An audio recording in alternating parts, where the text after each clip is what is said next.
कर्मबंध पराभव.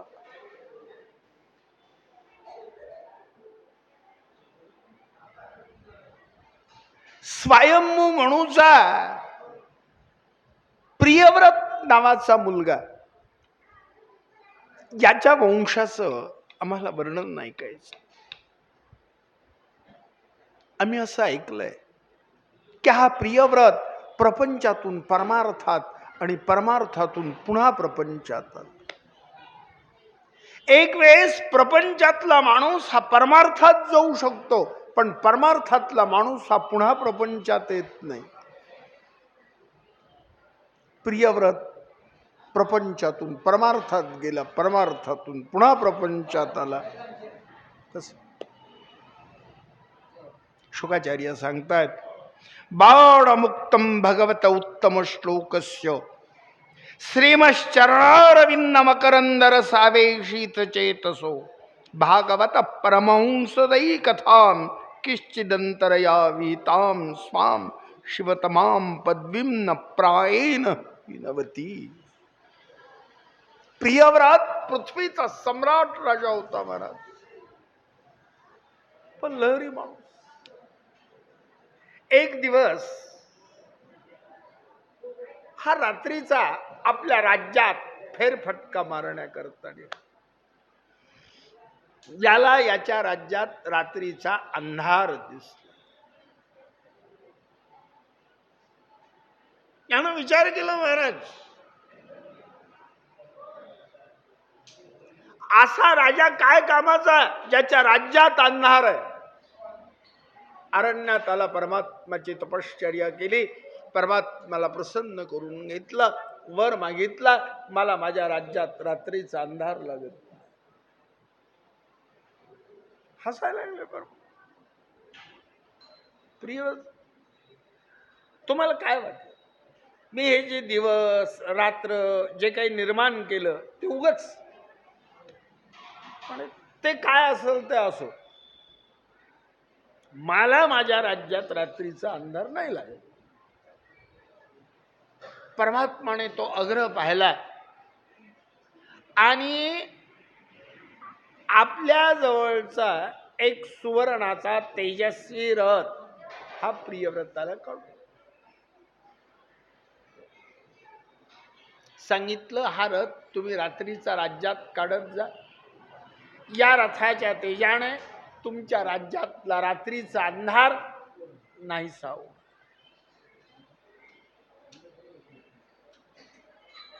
त्याने तो रथ या पृथ्वीवरून 7 वेळेस नेला आणि 7 वेळेस आणला. तर या पृथ्वीचे 7 द्वीप आणि 7 समुद्र झाले. हे जे 7 द्वीप आहेत, 7 समुद्र आहेत, ते कोणते? जम्बू, प्लक्ष, शाल्मली, कुश, शाख, क्रौंच आणि पुष्कर. हे 7 द्वीप आहेत. 7 समुद्र कोणते आहेत? क्षाररोध, इक्षुरोध, सुरोध, घृतरोध, क्षीरोध, दधिमंडोध आणि शुद्धोध नावाचे 7 समुद्र आहेत. एका एका द्वीपाचं राज्य एका एका मुलाला दिलं. जम्मू नावाचं द्वीप, या द्वीपामध्ये प्रियव्रताचा अग्निध्र नावाचा मुलगा हा राज्य करतो. या अग्निध्राला पुढे 9 मुलं झाली. याने या जम्बूद्वीपाचे 9 खंड केले, 9 मुलांना वाटून दिले. खंडांची मुलांची नावं एकच आहे, जे आपण भूगोल खगोल वर्णन करताना पाहणार आहोत. या अग्निध्राला नाभी नावाचा मुलगा, त्या नाभीला मेरुदेव्या नावाची स्त्री, हिच्या ठिकाणी प्रत्यक्ष ब्रह्मांड नायकाने आपला ऋषभदेवाचा अवतार धारण केला आणि परमहंस नावाच्या धर्माची स्थापना करून या ऋषभदेवाला जयंती नावाची स्त्री, या ऋषभदेवापासून जयंतीच्या ठिकाणी 100 मुलं, त्यातले 9 जण धर्मनिष्ठ निघालेत.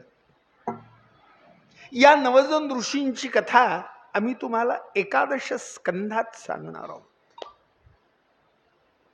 90 जणांनी ब्राह्मण धर्म स्वीकारला आणि आपला उद्धार करून घेतला.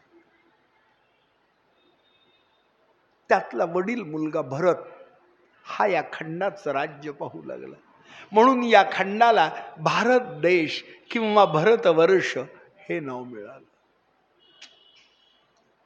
मग भरत राजा आपल्या देशाचं राज्य करण्याच्या अगोदर आपल्या देशाचं नाव काय? अजनाभ नावाचं खंड हे आपल्या देशाचं पहिलं नाव आहे. भरत राजा राज्य करायला लागला तेव्हापासून हा भारत देश, भारतवर्ष, भारतखंड या नावाने ओळखले जातो. हा भरत राजा आहे. परमात्माचा महान भक्त होता. वैराग्य संपन्न पुरुष, सम्राट राजा. पण कधी भरतरीचे वस्त्र परिधान करायचे नाही, कधी महालात राहायचं नाही, कधी अलंकार धारण करायचे नाही. यानं फक्त सभेचं कामकाज पाहण्यापुरतं सभेत जायचं. नदीच्या काठाला एक पर्णकुटी स्थापन केली होती, त्या पर्णकुटीत येऊन राहायचं. वैराग्य संपन्न पुरुष, परमात्माचा महान भक्त. एक दिवस भरत राजा नदीला सूर्याला अर्घ्य देत होता आणि त्याच्या वरच्या बाजूला एक हरिण पाणी प्यायला. पाण्याला तोंड लावलं, घोट 2 घोट पाणी पितय ना पितय, याला सिंहाची डरकाळी आहे. आता हरणाची जात भित्री जात महाराज. हरणाला वाटलं शत्रू आला आणि जीवाच्या आकांताने हरणाने या काठावरून पलीकडच्या काठावर उडी मारायला सुरुवात केली. जीवाच्या आकांताने मारलेली उडी होती.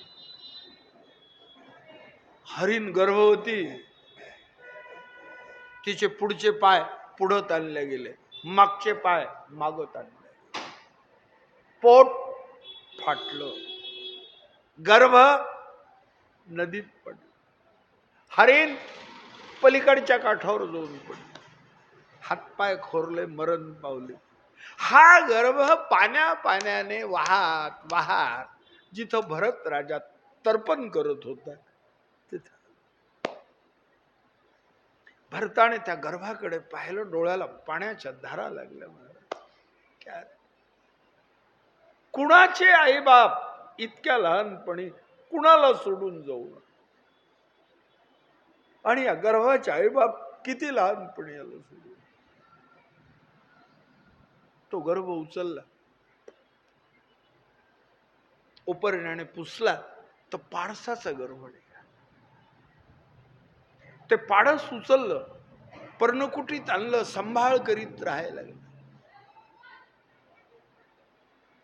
भरत राजाचं पाडसावरतय अतोनात प्रेम होत.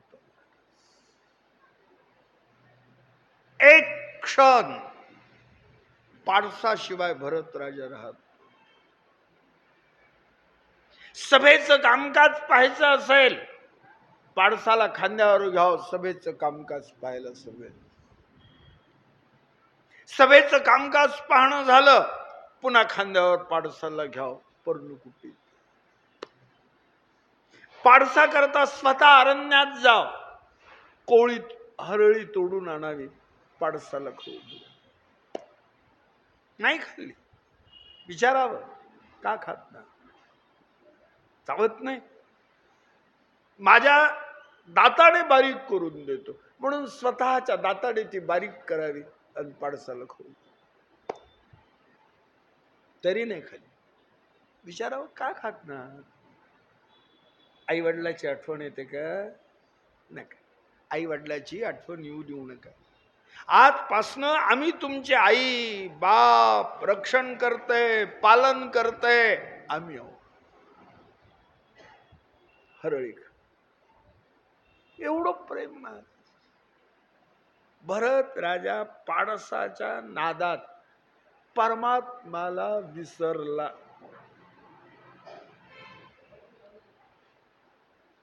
विचार आला की आज कित्येक दिवस झालेत आपण प्राणायाम साधला नाही, समाधी लावली नाही. आणि अशी जर आपण समाधी लावली नाही तर आपल्याला समाधी लावण्याच्या विद्येचा विसर पडेल. आणि विद्येचं हे वैशिष्ट्य आहे बरं महाराज. कोणतीही विद्या केवळ प्राप्त करून घेऊन काम भागत नाही. मिळालेल्या विद्येच्या सतत सानिध्यात राहावं लागतं तरच टिकते.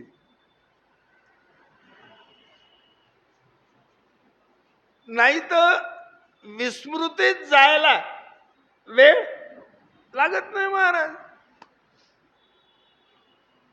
त्यामुळं जी कोणती आपण विद्या मिळवली असेल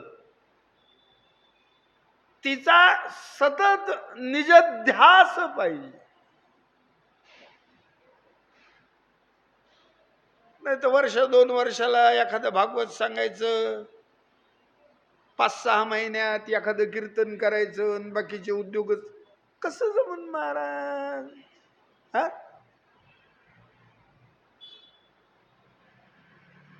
विद्येच्या सतत जर सानिध्यात राहिलात तरच ती तुमच्या जवळ टिकून राहील.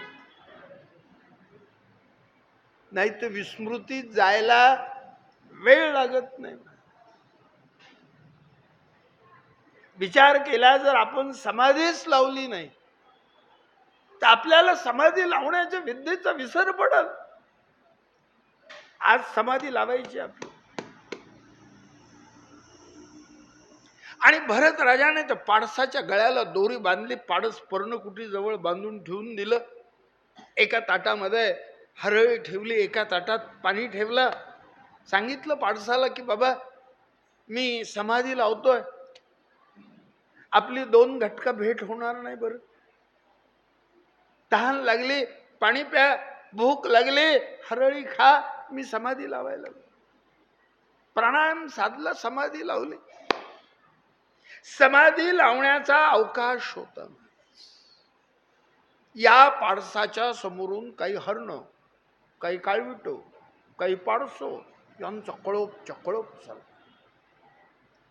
यानं त्या कळपातल्या पाडसांकडे पाहिलं. विचार केला हे जे प्राणी चाललेत माझ्या जातीतले, यांचा रंग माझ्यासारखा आहे, नागडोळे माझ्यासारखे, आणि मग कुणाच्या जातीत राहतो. कुठल्याही प्राण्याने आपल्या जातीत राहावं महाराज. जातीत राहण्यात मोठेपण आहे. पण पुन्हा विचार आला, मी जर या राजाचा त्याग केला, राजाला काय वाटल. या राजाचं माझ्यावर किती आतोनात प्रेम आहे का नाही.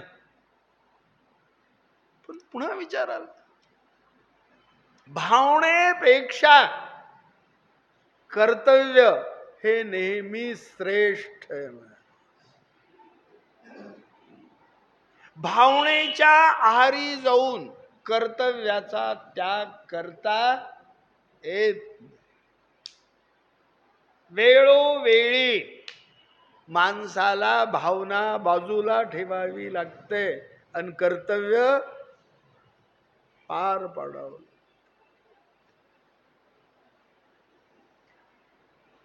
पाडसाने गळ्याला जी दोरी बांधली होती त्या दोरीला द्यायचा तितका पीळ दिला महाराज. झटका मारला आणि ती दोरी तोडली आणि पाडसाच्या कळपात मिसळून पाडसांबरोबर निघून गेला. 2 घटकाने समाधी उतरवली भरत राजाने. पाहतो पाडच नाहीये. शोध घ्यायला लागला, शोक करायला लागला.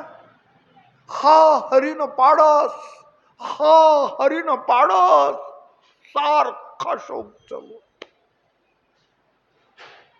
एवढा शोक केला महाराज. हा हरीन पाडस म्हणून भरत राजाने देह ठेवला. अंते मती सा गती. मरताना जिथं लक्ष आहे महाराज, तो जन्म आहे बरं का.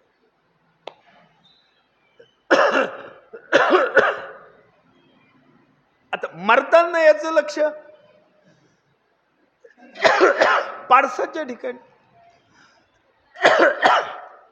पारसाच्या जन्माला गेल. जन्म पारसाचा मिळाला महाराज. पण मागच्या जन्मात पुण्य फार होतो ना. बुद्धी कायम विचाराला या जन्मात आपल्याला आपला उद्धार करून घेता येणार. मग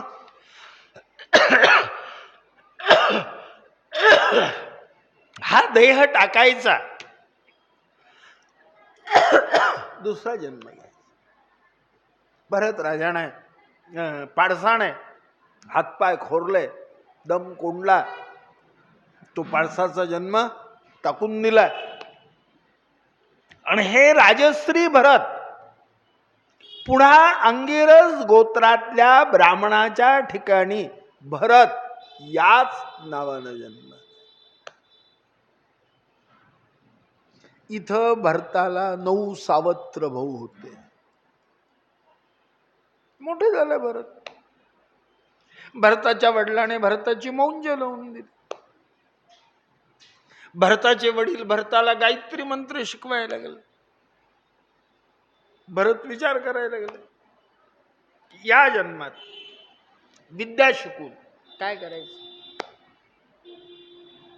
कीर्ती मिळवायची काय. कीर्ती मिळवण्याकरता हा जन्म नाही. मग संपत्ती कमवायची का, संपत्ती कमवण्याकरता हा जन्म. एकच काम करायचंय, पुनरपि मरणम पुनरपि जन्मम जठरे शयनम. हा जो जन्म मरणाचा फेरा आहे तो आपल्याला चुकवायचा. मग त्याच्याकरता काय करायचं नाही का. व्यासानी 18 पुराणामध्ये फक्त 2 वचन सांगितली. अष्टादश पुराणेषु व्यासस्य वचनद्वयम् पुण्याय परोपकाराय पापाय परपीडनम. दुसऱ्यावर ते उपकार करण्यासारखं दुसरं कुठलं पुण्य नाही आणि दुसऱ्याला ताप देण्यासारखं दुसरं कुठलं पाप.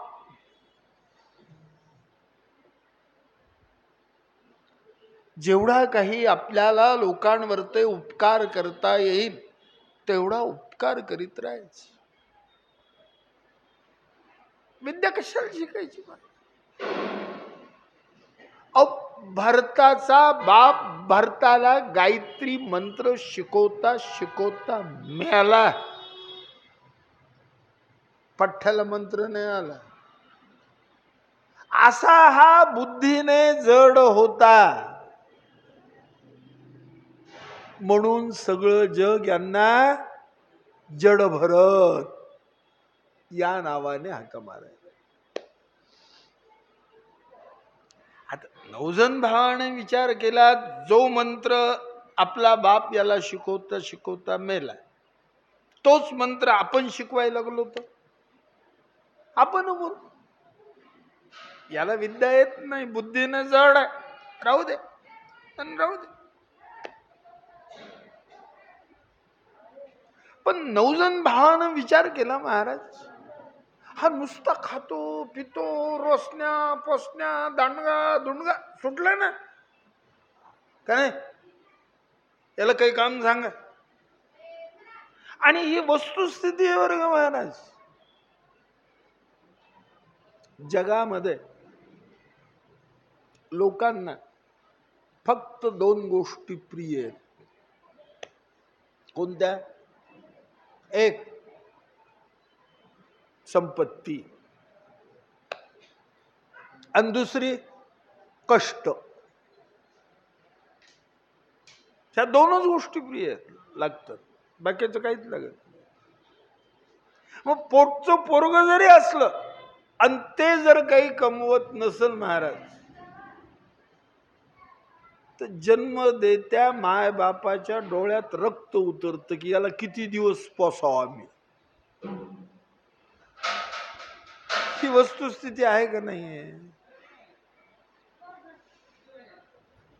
हे भाऊ आणि कोण कोणाला किती दिवस सांभाळत असतं महाराज. हा भाऊ विचार करायला लागला, हा नुसता खातो पितो, रोसण्या पोसण्या दांडगा दुंडगा सुटला, काम सांगायला काही म्हण बुद्धीनं जड आहे. म्हण सोपं सांगा. सोपं काय? म्हणाला शेतात दारे धरायला म्हणलं. आले जडभरताकडे विचारलं, तुम्ही आपल्या शेतात दारे धरता का? आता यांना नाहीच म्हणायचं नव्हतं, कधी कोणाला नाही म्हणलेच नाही. आणि वस्तुस्थिती आपल्याला नाही म्हणतात, आपण प्रत्येकाला होकार देतो, हेच तर आपल्या दुःखाचं कारण आहे. आपण प्रत्येक गोष्ट जर नाकारत गेलो ना महाराज, तुमच्या वाट्याला दुःख यायचं कामच राहणार. पण आपल्याला नाही म्हणताच येत नाही. आणि एक कधी कोणाला नाहीच म्हणले, तुम्ही म्हणता तस म्हणे ठीक आहे बाबा. आले माळ्याकडे आले. माळ्याला सांगितलं की जडभरताला शेतात दारे धरायला घेऊन जा. म्हणे ठीक आहे. घेतलं, आले शेतात. विचारलं दारे धरता येतात का? म्हणे नाही, आजपर्यंत कधी धरलेच नाही. म्हणे मी सांगतो. म्हणे सांगा. म्हणे मी 10-5 बोटा काढल्या की पाणी दांडा दांडाने इथं येईल. पाणी इथं आलं की खोऱ्याने इकडची माती इकडं लोटायची, तिकडची माती तिकडं लोटायची, पाणी वाफ्यात सोडायचं. वाफा भरला की पुन्हा तिकडची माती इकडे घ्यायची, इकडची माती तिकडे घ्यायची, पाणी दुसऱ्या वाफ्यात सोडायचं. आलं का लक्षात? म्हणा. मग जाऊ का मोठ काढायला? म्हणा. माळी उठला, 10-5 मोठा काढल्या, पाणी दांडा दांडानं जिथं जडभरत उभा होतंय तिथं आलं. आता विचार आला, माळ्यानं काय सांगितलं? इकडची माती तिकडं लोटा, तिकडची माती तिकडं लोटा. म्हणे याच्यात काही पाप होतं का? म्हणे होतं नाही ते कसं? म्हणे काय? पृथ्वीचं पोट फाडा, किडे मारा, मुंग्या मारा. एवढा उठा ठेवा सांगितलं कोणत्या देवानं? अहो जसं पाणी इथं आलं तसं इथून पुढे जाणार नाही का? हातातलं खोरं फेकून दिलं, झाडाची गार सावली पाहिली. माळ्यानं विचार केला, आज आपल्याला असं काम करायचंय, 2 दिवसाचं काम एकाच दिवशी झालं. मग न्याहारीला मोठ सोडायची नाही, दुपारच्याला मोठ सोडायची नाही. हे ब्राह्मणाचं काट्ट आरबळून दुसऱ्या दिवशी शेताच्या बाहेर पडलं पाहिजे. यानं न्याहारीला मोठ सोडली नाही, दुपारच्याला मोठ सोडली नाही. मोठा मागो मोठा, मोठा मागो मोठा, खाडीतच राहिला ना. पाणी दांडा दांडानं शेताच्या बाहेर पडलं, वाढायला लागलं. 4 वाजले. मायानं विचार केला बैल चरायला सोडून द्यायची. माळे उठला, बैल चरायला सोडून दिले. सहज मनात विचार आला, किती रान भिजलं ते तरी पहा. ज्या शेताला पाणी द्यायचं होतं त्या शेताकडे आला. येऊन पाहतो त्या शेतात डोळ्याला थेंब लावायला पाणी नाही.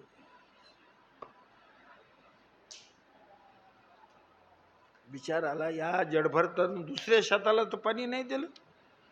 आवाज दिला, जडभर जा, कुठे आहे तुम्ही? म्हणे झाडाखाली. आले झाडाखाली. आणि कुठं आहे? मला काय विचारतो, दांडा दांडान जाय ना, दिसल ना तुला. पटली ना गोष्ट महाराज, खरं ना. माळी दांडा दांडानं येऊन पाहतो पाणी शेताच्या बाहेर पडलं, वढ्याला लागलं. 9 जण भावाकडे आला, सांगितलं तुमच्या भावानं कसं पाणी दिलं ते पाहायला चला बरं. 9 जण भाऊ आले. आवाज दिला, कुठं आहे जडभरत आहे? म्हण झाडाखाली. पाणी कुठं आहे? जडभरत विचार करायला, कुणी उठत की पाणी कुठे पाणी कुठे. आता मी का पेलो का काय? दांडानं जा, दिसल. 9 जण भाऊ दांडाने येऊन पाहतात पाणी शेताच्या बाहेर पडलं, वढ्याला लागलं. संतापलं. माळी उपाशी मेला, बैल उपाशी मेले, पाण्याचं वाटुळ झालं. कडा कडा दात ओठ खाल्ले. जडभरताला 9 बुक्क्या मारल्या. जडभरत म्हणाल, नारायण या बुक्क्या तुम्हालाच अर्पण आहे. मैंने पोहोचल्या. अहो, भक्ताचा नैवेद्य मी खाणार आणि मार कोण खाईन? मलाच खावं लागल ना. आणि जडभरत आपल्या देहाने होईल तेवढा उपकार करीत राहिले. आता 9 जण भाऊ विचारात, हा अन्न आपलं खातो आणि काम लोकांचे करतो, याला काम सांगा. म्हणे बुद्धीनं जड. काय सांगावं? म्हण सोपं सांगा. काय काम सोपं? म्हण याला शेताची राखण करायला लावा. आणलं, आले जडभरताकडं, सांगितलं शेताची राखण करायची. म्हणा आता यांना माहित नाही ना म्हणायचं. म्हणा लागले राखण करायला. एक दिवस काही हरणं, काही काळविट, काही पाडस यांचा कळपच आला मला. आणि ते डांब्याची कंस खायला केली सुरुवात. माळ्यानं गोफण हातात घेतली की मळ्यावर. पण विचार आला महाराज, 9 जण भावानी आपल्याला सांगितलंय लेकरा बाळाचं अन्न लेकरा बाळाच्या तोंडात घाला का नाही. पण आपल्या लेकरा बाळाच्या देहात जो जीवात्मा आहे तोच या हरणाच्या देहात आहे का नाही. मग हरणानं खाल्लं का लेकरा बाळानं खाल्लं का? दोन आहे का? हातातली गोफण फेकून दिली, मळ्याच्या खाली उतरले, झाडाची गार सावली पाहिली, झोपून. हरणानी तर पाहता पाहताच शेताचा फाडशाच उडीला महाराज. गेले दुसऱ्या शेतात निघून. 9 जण भाऊ शेताला याडा करायला आले आणि आपसात लागले बोलायला. अरे आपलं शेत हे का पुढचे?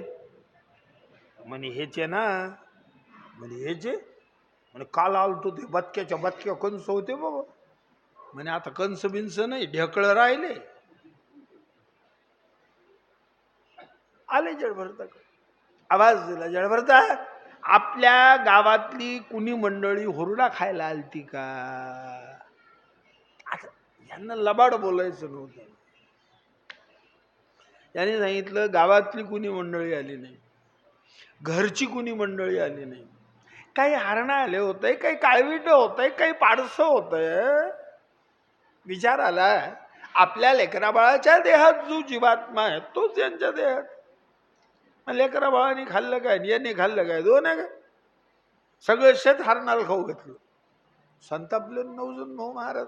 तोंडचा घास गेला ना. हा हा कडक कडक दात ओठ खाल्ले जडभरताला 9 लाथा. जडभरत म्हणाल नारायण कालच्या बुक्क्याप्रमाणे आजच्या लाथा तुम्हाला.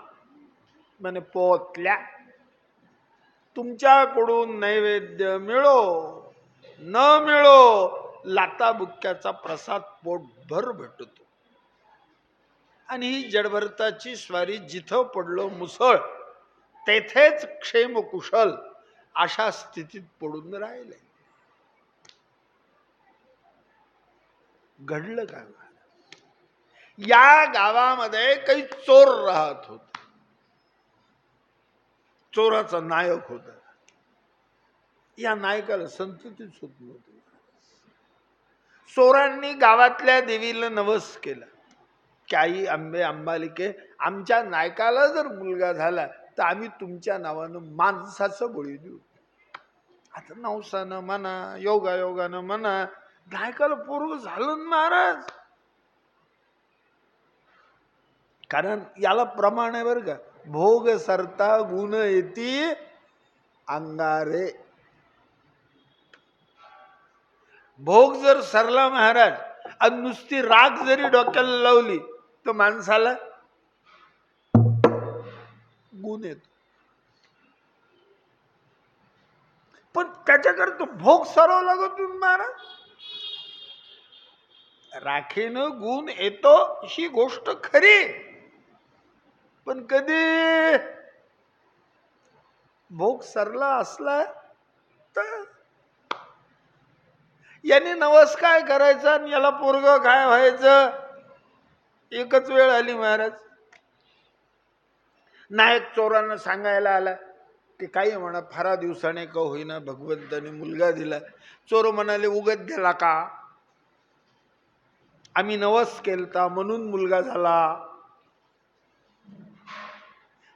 ठीक आहे ना. योगायोगाने म्हणा नवसाने म्हणा झाला ना. नवस फेडून टाकू. लुटले काही दिवस. नायकाला चोरांकडं म्हणे आज सोन्याची चांदीची धनाची धान्याची कशाची चोरी करायची नाही. मग एक माणूस चोरून आणायचा आपल्याला नवस फेडायचं. 10-15 चोर उठले. तिने समजा टळू दिल्या. वेशीच्या बाहेर दडून बसले. एक शेतकरी रात्रीच्या भाकरी शेतात पोस्ट करायला चालला होता. त्या काळात जुन्या काळची गोष्ट महाराज. त्यावेळेस लोक शेतानं राहत होते. आता दुपार झाल्याशिवाय शेतातच जात नाहीत का नाही.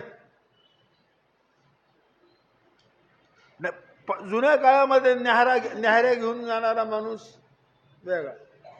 दुपारच्या भाकरी घेऊन जाणारा माणूस वेगळा. रात्रीच्या भाकरी घेऊन जाणारा माणूस वेगळा.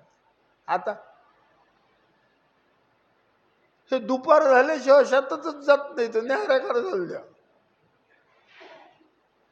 आणि सूर्य अस्तमानाला व्हायच्या आधीच घरी हजर.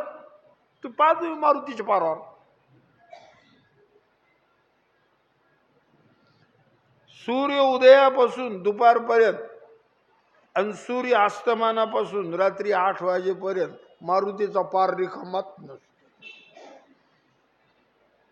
का असतो. काय तिथं असतं काय नाही त्यांना माहित.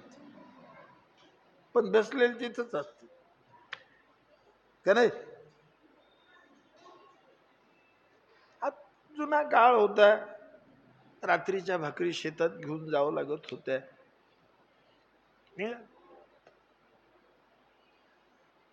हे 10-15 चोर त्या शेतकऱ्याच्या अंगावर पडले तुटून महाराज. आता शेतकरी अंगापिंडानं दांडगा दुंडगा. कोणाच्या नाकाडावर बुक्क्या मार, कोणाच्या छाताडावर बुक्क्या मार, कोणाच्या पोटात बुक्क्या मार. मारीत मारीत चोराच्या हातातून निसटला. शेतकऱ्याचा रोजचा रस्ता. त्याला सगळ्या खाना खुना सगळ्यात माहिती महाराज. हा अंधारात कुठं गेला, कसा गेला, कधी गेला याचा पत्ताच नाही लागला चोराला. आणि 10-15 चोर आपले शोध करीत फिरायला लागले. आता फिरता फिरता एका चोराच्या पायाला काहीतरी लागलं आणि उलटून थुत्रावर पडलं. यानं सहज हातानं चाचपडून पाहिलं आपल्या पायाला काही लागलं का. काय लागलं पाहतो तर माणसाची पिंढरी. त्याला वाटलं आत्ताच शेतकरी इथं लपला महाराज. विचारलं आत्ताच शेतकरी तू आहे का. ते जड भरत यांना नाही म्हणायचं नाही. त्या म्हणाला मीच आहे, मीच आहे. त्याला आवाज चोराव शेतकरी इथं लपला. 10-15 चोर पळत पळत आले. जड भरताला मुसक्या बांधल्या, आणलं नायका. नायकानं लांबून पाहिलं, ओळखलं. माणूस तो जोरात आणला गाडी. काही झालं तर बाबाटा व्हायचं कामत. सांगितलं याला सुवासिक तेल लावा, उठणे लावा, मंगल स्नान घाला, भरजरीचे वस्त्र परिधान करा, पंचपक्वान्नाचं जेवू घाला, याला आपल्याला बळी द्यायचं. तिथं काय महाराज नायकाची आज्ञा होती. उठणं लावणं चाललं, तेल लावणं चाललं, स्नान घालणं चाललं. जडभरताने आवाज दिला, चोराव गोष्ट लक्षात येईन काय माझ्या जीवाची दिवाळी कशा करताय. काय तुमच्या लक्षात नाही आलं. बळी जायचंय, बळी जायचंय म्हटल्यावर जडभरताला जास्त आनंद झाला महाराज. की माझ्या देहाचं काय होणार. मातीत पुरलं, माती होणार, अग्नीत जाळलं, राख होणार. आणि हा देह जर चोराच्या उपयोगी पडायला लागला तर वाईट आहे. चोराने विचार केला याला माणूस समजाव का भूत समजाव तेच कळा ना. मरायचं म्हणलं तरी हसायच लागले. मंगल स्नान घातलं, भरजरीचे वस्त्र परिधान केलंय, अलंकार धारण केलंय, पंचपक्वान्नाचं जेवू घातलं, जेवायला बसवलं. जडभरताचं अर्ध जेवण झालं. आणि जडभरत बोलायला लागले, चोराव तुम्ही काही म्हणा, सगळं जग म्हणत परमात्मा केव्हा ना केव्हा का होईना उकिरड्याचा पांग फेडतो. आणि गोष्ट खोटीच नाही. म्हण कस काय सांगा. अहो जसं जन्माला आलो तसं उठणं काय असतं ते पाहिलं नव्हतं. मंगल स्नान कशाला म्हणते ते माहित नव्हतं. आणि आज पंचपक्वान्नाचं जेवण चाललं. तुम्ही म्हणाल जडभरत तुम्हाला बळी जायचं. म्हणजे खरं पण बळी जायचं काम राहिलं पुढं आणि जेवण चाललं आधी. मी आता तर पोटभर जेवण करतो. पुढं कुणी पाहिलं मी बळी जातो का तुम्हालाच बळी जावं लागत. पुढचं सांगता आलं को कोणाला. मंगल पंचपक्वान्नाचं जीव घातलं, भरजरीचे वस्त्र परिधान केले, अलंकार धारण केले, मळवट भरला, वाजत गाजत मिरवत आणलं देवीच्या मंदिरात. जडभरताला उचललं टाकलं देवीच्या तांदळ्या पुढं. देवीचं लक्ष जडभरताकडे गेलं घाबरून. त्या परमात्माचा केवढा महान. आणि याचा जर मी बळी घेतला तर परमात्मा काय म्हणेल मला. आणि परमात्माच्या धाकानं देवीचा तांदळा ताट ताट ताट लागला. चोरो घाबर. देवी माणसाचं रक्त पिण्याकरता आतुर झाली, लवकर बळी द्या म्हणायचा अवकाश होता. नायकाने देवीच्या तांदळाला स्नान घातलं, पंचामृत स्नान घातलं, शुद्धोदक स्नान घातलं. देवीच्या तांदळाला शेंदूर लावण्यात आलं. देवीला भरजरीचे वस्त्र परिधान केलं. देवीचा मळवट भरला. नायकाने खरकन कमरेचा खडग उपसलं, दस्तेने पुसलं. जडभरताच्या मानेवर टाकणार. देवीचा तांदळा ताड दिशेने दुभंग झाला. तांदळ्यातून अष्टभुजा देवी. नायकाचा हात वरच्या वरत. विचारलं जडभरता, आमच्या भोवती काय बला आणली होतीस? जडभरत बोलतात, आई पंचपक्वान्नाचं जीव घातलं, तुमच्या पुढं आणून टाकलं, अशी गाढ झोप लागली, पुढं काय झालं काही कळलं नाही. म्हणे हा गोंधळ, म्हणा देवीने चोराच्या सोडलं, जडभरताला धरलं, चोराचं मुंक, पीळ चोराचं मुंक, पी उष्ण उष्ण रक्त, सगळ्या चोरांना ठार केलं, मुंके झेलीत झेलीत आली जडभरता मंदिराच्या बाहेर. जडभरत बोलतात, आई तुम्ही आई आहात, मी लेकरू आहे, रातच्या रात्र मंदिरात निजल्याने काय बिघडणार आहे? म्हणे तसं होणार नाही, मंदिराच्या बाहेर जात. देवीला राग आला, देवीने जडभरताच्या तंगडीला धरलं, उचललं, मंदिराच्या बाहेर फेकून. जडभरत बोलतात, आई मी रातच्या रात्र मंदिरात निजलो असतो काही बिघडलं असतं? तुम्हाला एकटीला राहा वाटतं, आजपासनं तुमची मंदिर गावात होत जाणार नाही, गावाच्या बाहेर होत दिलं शाप. आणि तेव्हापासनं देवीचे मंदिर गावाच्या बाहेर. कुणी म्हणाल आता गावात येत, मंदिर गावात नाहीत, गाव मंदिराच्या पुढे गेलेत म्हणून मंदिर गावात आले, नाही तर मंदिर गावाच्याच बाहेर. जडभरताची स्वारी जिथं पडलं मुसळ तेथेच क्षेमकुशल अशा स्थितीत पडून राहील. तेव्हा या पृथ्वीवर सिंधू सैवर नावाचा एक देश होता आणि त्या देशाचा रौगन नावाचा राजा होता. आता या रौगन राजाच्या मनात विचार आला, परमात्माने मनुष्य जन्म दिलाय आपल्याला, नाही का बरं, या जन्माचं सार्थक व्हायला पाहिजे का नाही? आपण या देहाचं सार्थक करतो. पण पुन्हा विचार आला, शास्त्राचं विधान महाराज, जोपर्यंत माणसाच्या देहाला गुरु हा होत नाही तोपर्यंत माणसाचा परमार्थ सफल होत नाही. आणि आपण आपल्या देहाला गुरु करायचा. पण पुन्हा विचार, आपण राजे आहेत ना, हा मग गुरु करणार असं तसं करेल का, करायचं का? एखादा विद्वान ब्राह्मण पाहावा, त्याला गुरु करून घ्यावं. तेव्हा सगळ्या जगात कपिल महामुनी हे विद्वान असल्याची ख्याती होती. यानं विचार केला, आपण कपिलाच्या आश्रमाला जायचं आणि कपिलालाच गुरु करू.